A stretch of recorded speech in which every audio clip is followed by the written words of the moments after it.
Welcome back to this week's episode of Retro Wrestle Chat, episode 32. And this week it was Rich's turn to pick. Rich, what have you got for us this week? We're going to do AJ Styles versus Adam Cole, baby, at Ring of Honor 2014 All-Stars Extravaganza number 6. Okay, cool. So, Tubbs, lead us in. What do you think of the start of this match? I fucking loved. I loved the focus of Cole coming to the ring with an agenda in this match, that he was obsessed with winning to get back on top to get another title shot. I loved that whole concept. Loved AJ Styles' entrance. Thought it was fucking fantastic.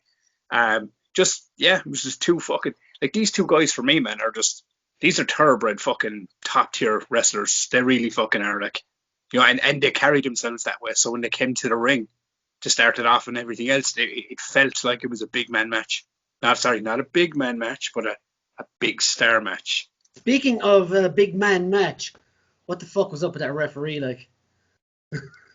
I thought you were going to talk about Cole there. No. Little bigger than you, wasn't he? Yeah. He was injured. So he had like a shoulder injury or something. So he was out for ages, but he was also considering retiring. So like he was kind of that whole like, don't really give a fuck, kind of like, I'm injured, going to retire anyway. So what's the fuck that matters? So obviously, I mean, like depending who you talk to, some folk actually think that Cole looks better bulked up like this. Where to me, like, my Adam Cole from like, I mean, like when I got into Adam Cole, he was in the Bullet Club, so like, he wasn't as bulky then, kind of thing. He was a bit more lean. But I honestly thought you were going to go straight. I thought you were going to go to that, but I mean, said about weight. You're going to talk about that and be like, nah, man, there's reasons for that. As for the fat ref, hey, fat folk need jobs too. This is true. But on Cole though, I think there should be kind of a happy medium. He shouldn't be this big, but he shouldn't be as small as he is in NXT. I'd say there's like, he could put on a small bit more maybe. But that's besides the point. Yeah, that's kind of looking in between, because you all have a version of, like, I'll put it this way, same could be said for, I love my Chris Jericho right in the middle, not too skinny and not too fat, you know? But like, the three fucking bears of wrestlers. But the thing is though, what you got to take away from this before we get into this match was, he could still wrestle with that additional weight, like how he does, lean as fuck kind of thing. And that's something you got to take away from coming back from an injury, put on extra weight. He was still capable of pulling off what he was needing to do. That just shows you how good of a superstar he was. Like, he's great now. Everyone knows who the fuck he is. But this is 6 years ago, where like a lot of people who maybe watch this aren't watching Ring of Honor and only know people from the WWE world. It just shows you like folk like this were fucking great away back then. And when you think about it, Rich, AJ Styles hadn't even entered WWE at this point. So there was still a lot of people around the world that probably didn't have their radar on AJ Styles either. You know what I mean? So these are two boys at that time and space that were kind of like fucking thrown out like WrestleMania standard matches. And there a lot of those sections of the world that didn't really know who these two guys were. We did. But I have to say, though, I love AJ's entrance music. It was a pity he didn't take it to WWE with him. He was presented as a proper like world star, which is only right, like. And yeah, Cole, I can take or leave him. I know you're a massive fan of him, Rich. I'm not really a huge fan of him, but I don't hate him either. He looked focused, and the whole storyline, as you said, going for a title shot with Elgin again was pretty good. The commentators were decent. Commentators spot on. Yeah, they didn't. Are you telling me you didn't mark out when you heard him say Adam Cole baby the first time in this match? I was like, yeah, there it is. The thing is this kind of thing is like, to a lot of people like who are into Adam Cole now will be like, why isn't the crowd getting behind him? You know, like, how if he does it now, everyone shouts like baby kind of thing. But it's like, you got to remember, like, gimmicks start somewhere, and that's where he built it. Yeah. And people like, I mean, eventually when you start watching later on Ring of Honor like events and stuff, especially when he's in like the Bullet Club, you do see the fucking crowd going baby. You know what I mean? He gets that pop. So guys, on the match itself, What did you think? I'm going to be brutal to rob your word, Rich. I'm going to be brutally honest. I'm going to be brutally honest here. It bored me in long sections. Yeah, no, I'd agree. It was very ponderous in parts. I don't know. Was it the pacing or what? I don't know. What did you think? The pacing was off slightly. Do you know what I mean? Like, if you shared away, like, it was like 23 minutes this match, right? So if you shared off about 5 minutes and just kept the pacing going a little bit more, but like, it is interesting I was thinking, like, say, if Cole was coming back from an injury kind of thing, and it's like one of his kind of first returning matches, you know, like, I guess that you are going to, like, and I'm not just saying this to defend him because I love both these wrestlers, so this match, but like, you are going to take that little bit more time in the ring. I mean, like, sometimes the way they pulled off a move, I was like, several hours later. When they done it kind of thing, I was like, holy shit, that was so slow kind of thing. But the moments where, like, they were getting into it, you were like, holy shit. But there just wasn't that fine balance. But then once again, I think it was just down to, like, them getting out of fucking gas, like the whole shoulder kind of thing, which is quite funny because, like, Adam Cole was the one with the fucking the shoulder injury, but yet AJ Styles in the story of the match was the one with the shoulder problem and the knee. But yeah, I mean, I think for this match, I'm gonna say it straight out. After what I watched it twice, Adam Cole for me was the missing link in this match. Now, as you said, Rich, it could have been from the shoulder injury. It could have been, he might have been indecisive to do the things, but I found the majority of the botches in this match came from Adam Cole's side, you know. But then again, and I do understand what Brian is saying about the slow pace and sections. Like, I mean, how many times have you heard me on this show, like, talk about that back and forth sequence that wrestlers do, that it goes on too long in times, and you know what I mean? You're building up by the time that, like, exchange of kicks and you know, like the Pele kick, the super kick, the exchange, it's gone on too long. You know, there was moments like that where it felt too long in stretches, and there was a couple of moments that went a bit wrong. But like, as I said, there was the one with the Panama Sunrise, like, that completely got messed up. There was one at the start where AJ went to leapfrog him and Cole, like, ran his head into his groin. Ran straight into each other. Now, and then again, it could be a thing of these guys might not have wrestled each other in a while, so the timing, they might have been trying to feel each other out. But what I got from this match was, it seemed like it was designed and built like a film, like a 3-act structure. The first 10 minutes seemed to be like a lot of submission holds, a lot of takedowns, a lot of feeling each other out. Second 10 minutes was kind of like explosive moves and punches and kind of twists and turns and just reversals. The other were hitting each other hard. And then the last one didn't really kind of seem to be in that section of, they're both wrecked, they're both tired, they're both hitting each other, they're both falling down, they're both trying to get the last move to finish it. You know, that kind of thing. It just felt 3-act structure of a match. Now, look, these two guys are fucking phenomenal athletes. They're fucking two of my favourite wrestlers.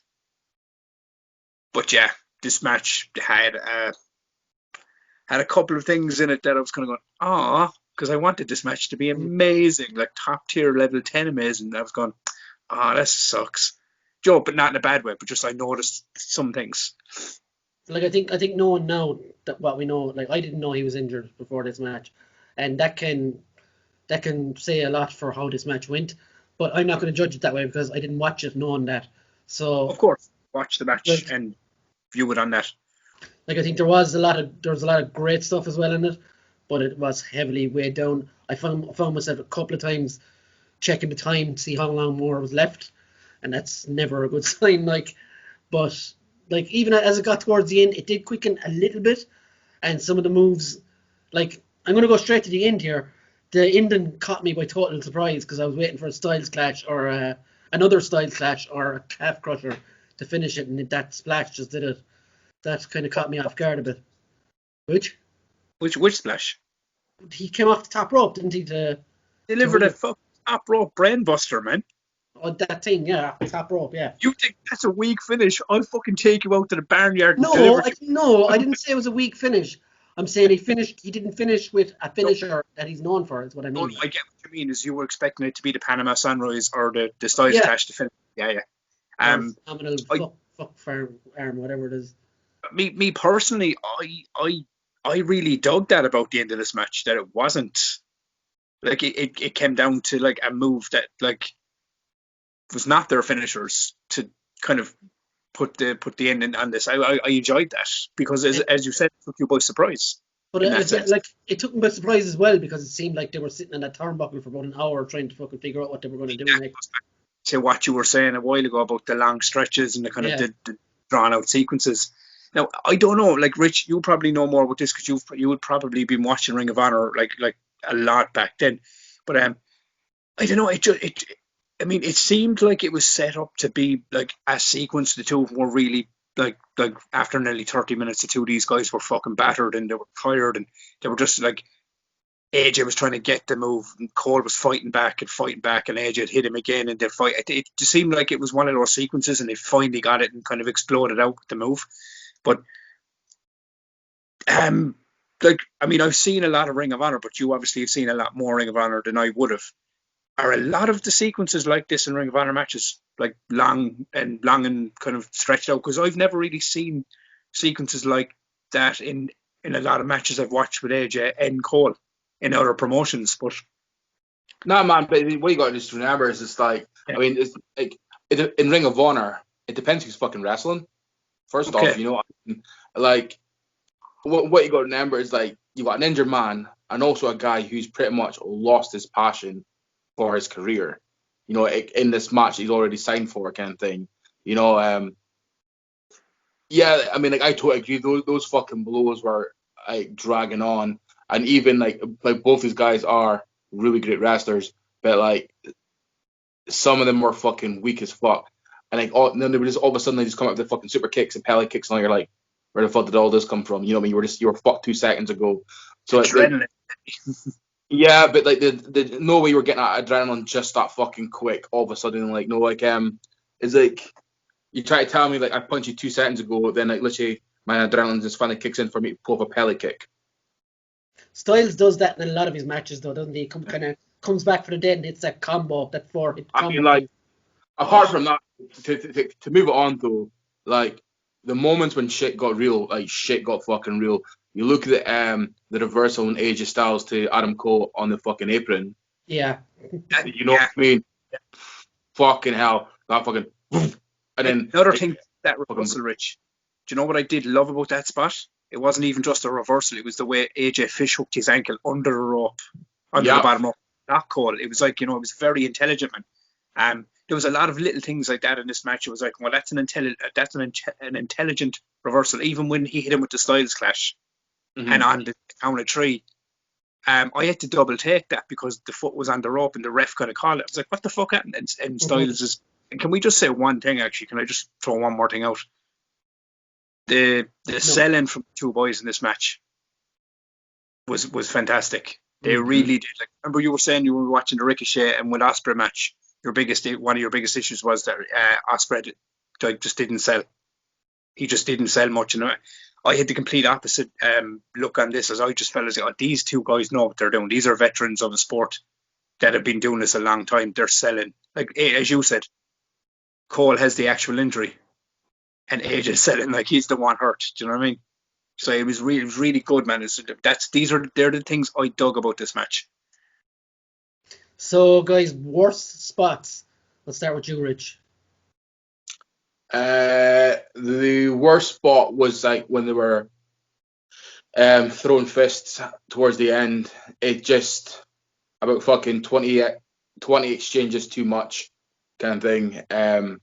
Would have probably been like the worst part. Obviously, there is 2 massive fucking fuck ups, but the commentary were so fucking on the ball that they covered up these. Yeah, I noticed that on one of those. All right. There was 2 of them. It was 2 of them, but like but no, like so I couldn't even put the bumps as like my worst points because the commentary like saved it so fucking great. It'd probably just be the exchanging of the fucking exchanging in that. And I guess for me as well, always been a Cole fan, was seeing him in a match that was injured kind of thing. Like I could have picked any other Ring of Honor match, any kind of Adam Cole match, but I wanted to pull this one up because I genuinely don't think, because in the WWE world, when Cole came to fucking WWE with Undisputed, and then AJ Styles had the whole fucking the club, this was a dream match. Yeah, this match, and motherfuckers, this match actually happened to people who did not fucking know. Because if you actually, I don't know if you boys have looked at the rest of the card, but pretty much the Bullet Club and fucking Undisputed were wrestling during this event. Yeah. Like they had fucking Roderick in another tag team. Then you had Kyle and Bobby in. They were Red Dragons, weren't they? They were fighting the Young Bucks and stuff. You know what I mean? Like you had pretty much like both factions there at the time. And it's kind of like this match actually fucking happened. And like, that was the reason why I picked this match, because I know folk were like going, "Oh my god," because you had your Finn Balor and AJ match kind of thing. And then folk were going, "Oh, you wanted like Adam Cole," but like it was also weird because Adam Cole was never a captain. He was like head of Bullet Club for Ring of Honor. He was never the actual leader. Like at that time, it was still Omega, and then obviously Young Bucks killed him. Yeah. Okay, so my worst spot is it's definitely the turnbuckle stuff before the finish. It just, like, as I said in my main complaint, a lot of the match felt like it went on forever, but the stuff on the turnbuckle just felt like it lasted. By the time it got to the finish, I was like, oh, finally. So that kind of way. Tubbs, your worst spot? My worst spot would have been the Panama Sunrise fuck up if AJ hadn't have like literally like fucking turned it into one like a ridiculously vicious fucking Styles Clash. But yeah, I mean, like, I'm gonna go with you on the thing. I mean, like, I could pick bumps like that first one where like the leapfrog headbutt to the groin type thing. Just it looked so untimed and just awkward as fuck. Like there was a couple of ones in there, but I have two. I'm going to go with as you said already, I'm going to go with the punches back and forth and the timing it took to get to the finish. That was just, it was a very slow pace entire section there. But one that I did notice was, I don't know if you noticed this, boys, it was when AJ Styles did it's like a Death Valley driver into a knee, onto his knee. Okay. I was going to pick this as well. And he went to give it to AJ Styles and completely missed him. Like, I mean, he missed him completely with it. Like, and it was one of those things where, like, I was even going, oh man, even with a different camera angle, you couldn't have fucking faked that. Like he literally came away from him so far. But the commentary saved it though. Yeah, they said that. Okay, commentary saved all the botches. But my biggest botch in this whole thing, in this whole match, was when Cole went to do the figure 4 on the outside turn post and fucked it up. But what I did love about that fuck up was, and this is what I love about Ring of Honor, is that crowd within seconds had no bones about telling him he fucked up, and Adam Cole went back to redo the fucking move, almost fucked it up again, and then bowed to say, look, there you go. Once again, like fucking that commentary on point. Yeah, they were spot on with stuff like. I'm sorry, but say so. Fucking who is it again for commentary? Kevin Kelly. Carino, wasn't it? Yeah, Kevin Kelly and Carino. You had them right. All these botches in this match were saved by them. Now people are probably gonna say that JR is probably one of the all-time best commentators in the world. Not even he does that in matches. No. Not even he is that fucking quick enough to clear up a botch. And like I always say, referees, commentary, these are all important to the storytelling of a match. They were so fucking quick. They were ready for any botch kind of thing. And like I say, folk will put JR up there as probably one of the all-time best wrestling commentators there is, and not even he could have done that. And what about Corey Graves? What's that? What about Corey Graves? Tubbs has left the building. For shame. For shame, exactly. Yeah, so best moments. You might as well keep going, Tubbs, as you have the mic. Yeah, I have a few. I'll name three because I don't want to take them all. But the first one Just is because look, to be fair, as Rich was saying, is even though there was a chunk of botches in this match, there was a fuck ton of explosively good things in this match. That happened. There really was so I think naming just one is kind of like, I mean, I should only have one pick, but I'll go with a few. The first one I'll name is the one on the apron. I fucking loved it. I just thought it was such a fantastic reversal into a fucking suplex setup. And Cole looked like he died after it, so that was extra cool. One out of nowhere was the one I loved, was where AJ was running off the ropes and literally in mid-run reversed and caught Cole into the calf crusher. I loved it. I just thought that was such a start of the match, wasn't it? It was so fucking smooth, man. It was so slick the way it happened. The 450 splash into the knee cell, and I'm going to say it, my favourite spot of the whole match was the Bren Buster from the top rope. It was fucking gorgeous. Now, getting to that move wasn't so gorgeous, but the actual move itself and the delivery, I just thought was fucking fantastic. For me, definitely the thing outside the ring where he smashed him onto the fucking ring apron. And that was early enough in the match as well. That was at start. Yeah.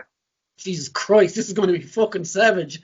And unfortunately, the rest of it wasn't. But yeah, it reminded me of Kevin Owens' thing, but it was much, much better. And the speed as well, where AJ hits that 4-hit combo where he goes bang, bang, bang and turns. I felt he did it 100 times faster. 100 times faster than he ever does it in WWE. It was classic, like New Japan AJ, that was. And yeah, the Styles clash from the reversal of the botch was unbelievable as well.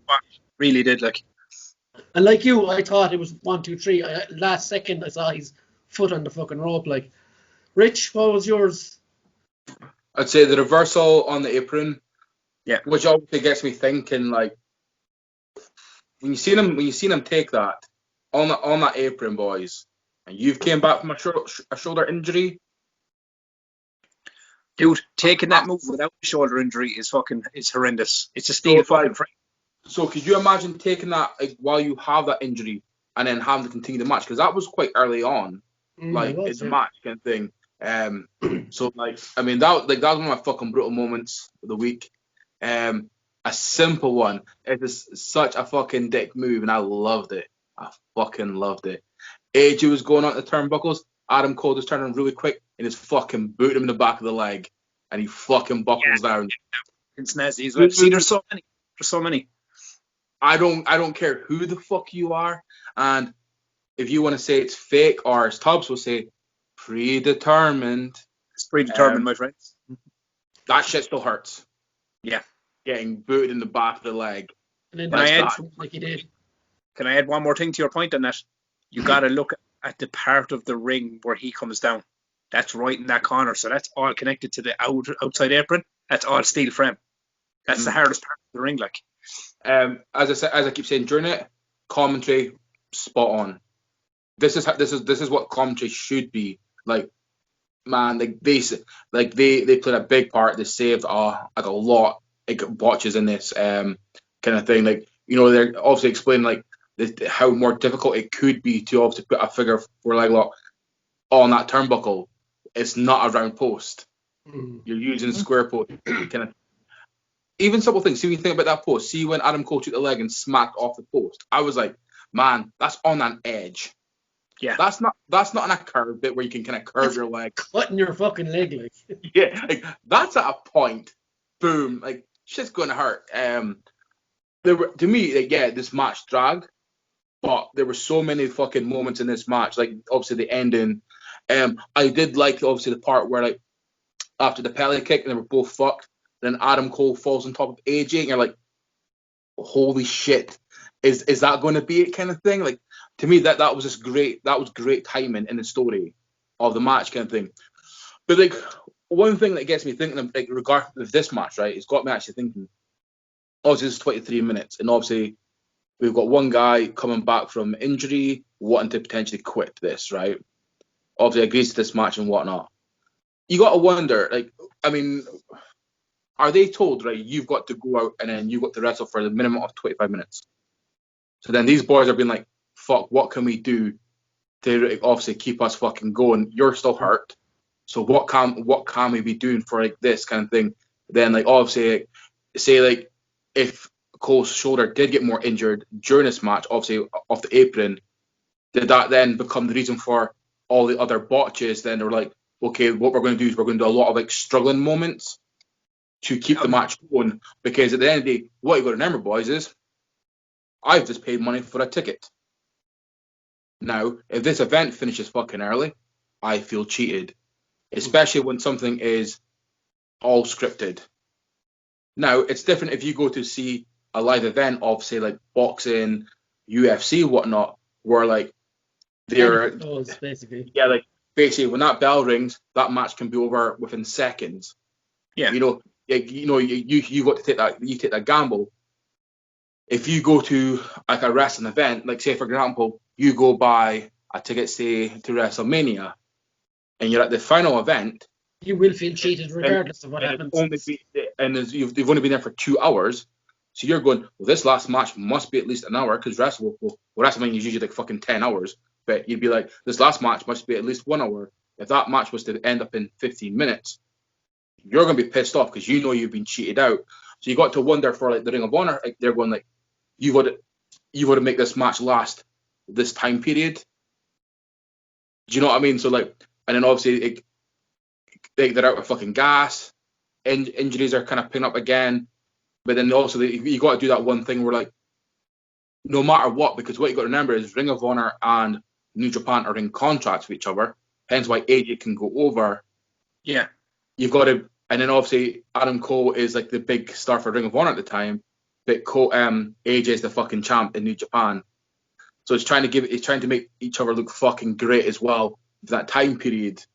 And obviously, so I think that's why you see a lot of struggling on both ends to make them look as equal as the fuck. But I'm very interested, but this is only something we will get from the inside proper, not from like our in-town wrestling events, but from the big events. Are they giving you've got 15 minutes to do this match? I actually think it is, because you hear stories of like matches getting cut shorter and whatnot. So like, I do think like one of these guys were put into like, you got to put on a 20-minute match, and it's like, fuck. They're both gassed. Cole's dealing with an extra bit of weight that he's not used to. Still trying to do what he's fucking used to doing while looking leaner. Did this match become harder for them both? Because then AJ had to carry Cole maybe quite a bit. Well, to your point, I was just about to say that, because if you do look at the match, AJ did take a lot more offense than Cole did in this match. Mm-hmm. Like he actually took a lot more like bumps and stuff. But I think maybe heavy lifting, no pun intended. Yeah, but maybe thinking about it now on the outstretch of like, it doesn't matter to the match. The match is what the match is. But as we're talking about it in general, maybe that's why the sequences were so dragged out, was because they were giving Cole time to kind of, maybe push through any pain he might have been in, giving him kind of time to breathe in between.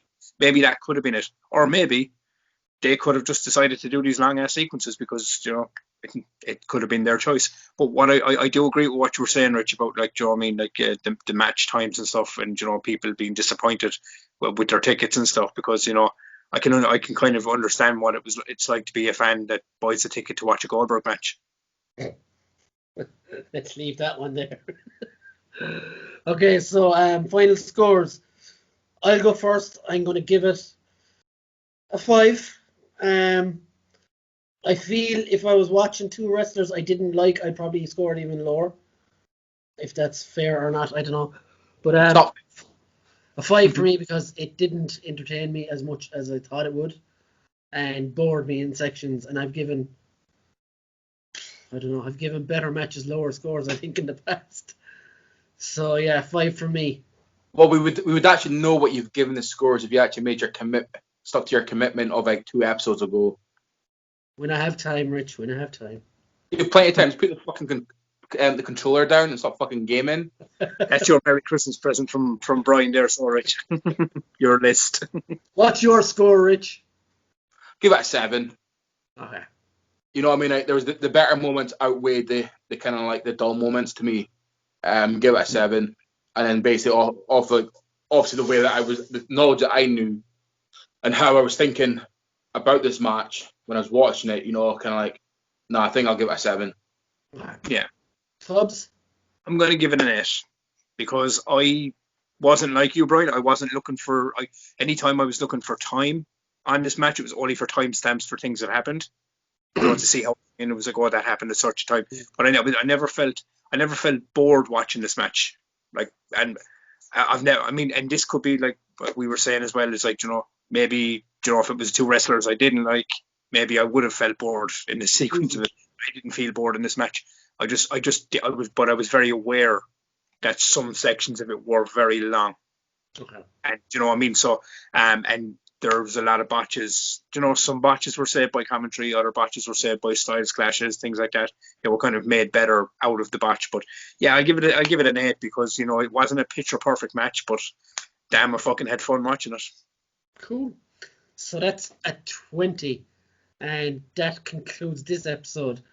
Now for next week, it's my turn. Yay! What have you got for us? And what I have is from WrestleMania 8, and it is Roddy Piper versus Bret Hart. Oh, I have fond memories of this match. I'm going to enjoy that one. Yeah, I'm going to enjoy it. Is Bret Hart the wrestler we have now going to be reviewing the most? We haven't done him in a while, actually, since the very first Yeah, one. we have done 3. like, this will be the 3rd time. No. Bret Owen, Bret Austin, and Bret Piper. You could be right there, actually, yeah. Yeah. And then we did do a special of who was better, Bret or Shawn Michaels. That's different, though. Yeah, I think that counts as an outside show. It was either this one or Bret Hart versus Mr. Perfect. So I said, fuck it, I'll go with this one because I love Roddy Piper as well. It's a SummerSlam match, 90. Yeah. Oh, man. Yeah. Cynic. Next week, Bret Hart versus Roddy Piper. I can get down with this, yeah. Cool. So it was great having the Jets and the Lols as usual. Yeah, good match this week. And yeah. Sometime in 2021 I'll get that list finished. It's growing week by week.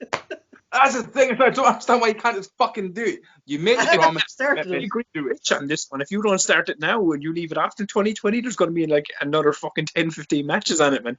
I have started it though. Yeah. But yeah. So tune in next week, guys, and drop comments on this one. Leave your suggestions for other matches. We do those as well, as we did Trish and Nita last week, and it'll stop us from picking terrible matches. Not that we pick terrible matches, but yeah. So see you later, guys. Have a good one. Bye.